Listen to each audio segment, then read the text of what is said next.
Today, on 600 Seconds, we will be focusing on Europe's latest money grabber, Africa.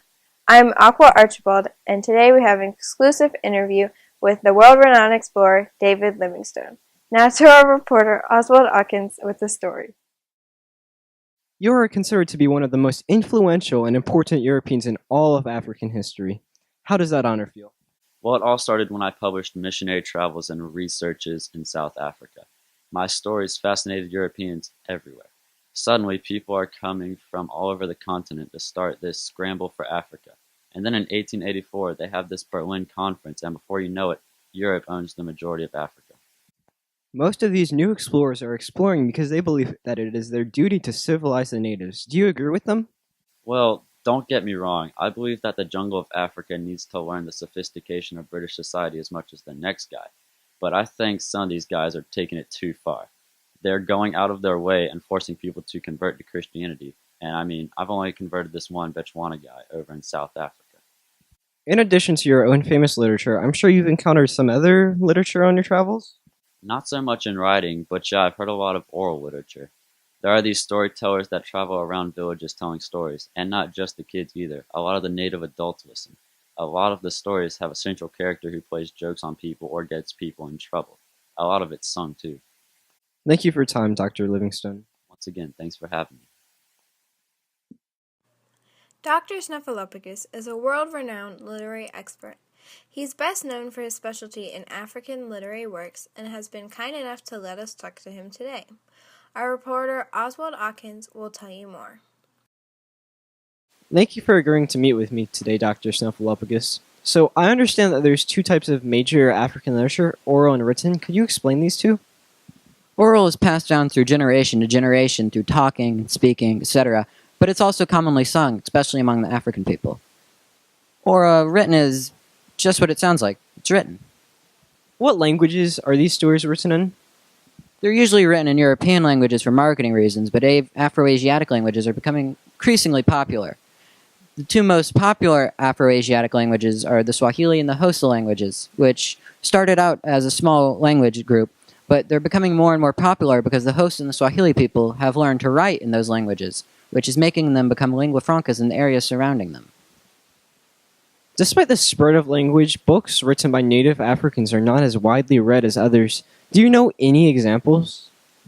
Joseph Ephraim Casely Hayford once wrote a book in 1911 called Emancipation. It's considered to be the first novel ever written in English, but despite being very popular among the few Africans that were able to read it, it was not really read by any Europeans. Interesting. Are there any popular African newspapers in circulation?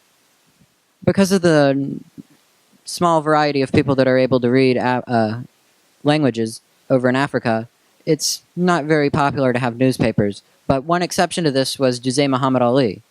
Ali managed to get a newspaper published in England called the African and Orient Times Review, which was pretty successful for an African language newspaper. But the problem was that it was unable to survive for very long because the Europeans ended up realizing that it was appealing to the African ideas of revolution, so they ended up shutting it down. Thank you for your time, Dr. Snuffleupagus. My pleasure. As Dr. Livingstone briefly mentioned, the majority of Africa has become put under control of various European powers. One of these powers includes Belgium and its king, Leopold II. King Leopold has kindly asked us to show a short video about him explaining the colonization of the Congo. Hello all, I am King Leopold II. As you may or may not know, I am the sole ruler of the Free Congo State. Although some have called it slavery, I have worked hard to provide jobs for the native people living there in rubber collection. Some people say that me and my soldiers have been taking bribes, particularly hands and feet, as payment for not reaching a rubber quota. Some people say this has caused violence among villages, or tribal warfare. Well, I can neither confirm nor deny these reports. However, if my soldiers are doing this, I absolutely do not agree with them. And if I was a brutal dictator to the Africans, compared to the constitutional governments of Britain, France, Germany, Spain, Portugal, that have all destroyed local kingdoms and started wars between several different tribes that they don't even care about, am I all that bad? It looks like it's going to cost more than an arm and a leg to heal that situation. We now turn to Olive Schreiner, a local South African author and political figure, who is joining us from the battlefield of the Second Burning. Thanks for coming, Olive. Thank you for having me. So, how's the war going? Oh, it's awful. Men are dying right and left.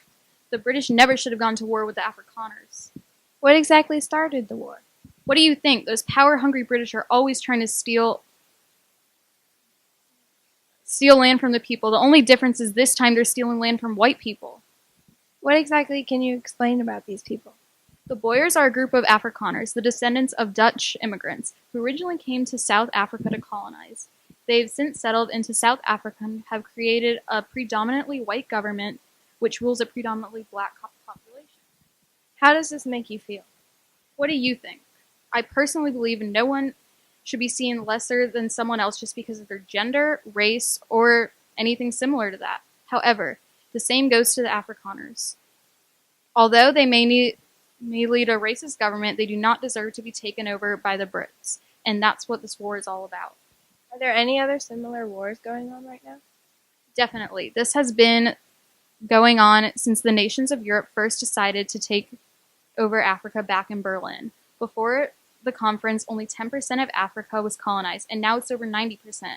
And the Africans are not happy about this. Although the Europeans try as hard as they can to directly run the African kingdoms, they've created this idea called indirect rule. What indirect rule is convincing the Africans that they are still being ruled by their local king rather than the European nation controlling their area, but they're not. The Europeans simply control what the king can and can't do, so it looks like he's still in charge. That's unbelievable. I hate to say this, but we've run out of time. Thanks for coming, Olive. Thanks again for having me.